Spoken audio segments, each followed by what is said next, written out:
দ্বিতীয় রাকাত শেষ হয়ে যাবে। নিয়ম বুঝছি তো আমরা?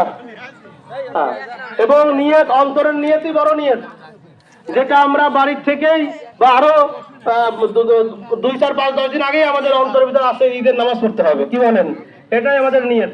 তারপরেও যদি আমরা মুখে একটু নিয়ত করে নেই, আমরা এভাবে নিয়ত করব, ঈদ উল ফিতরের 2 রাকাত ওয়াজিব নামাজ 6 তাকবীরের সহিত কিবলামুখী হয়ে এই ইমামের পিছনে আদায় করিতেছি, আল্লাহু আকবার।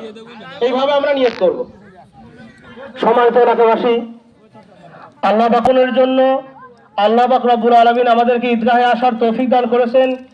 এই ঈদের আনন্দটা বলেন শুধু কি ধনী মানুষের জন্য বলেন না, এটা ধনী গরিব বড়লোক ছোট বড় সবার জন্য।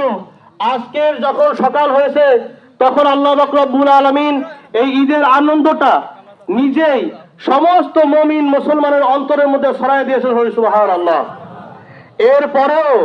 এরপরেও দেখা যায় কিছু মানুষ অভাবগ্রস্ত, এতিম, অসহায়, তারা একটু কষ্টের মধ্যে থাকে, কি বলেন? তো এই জন্য আমাদের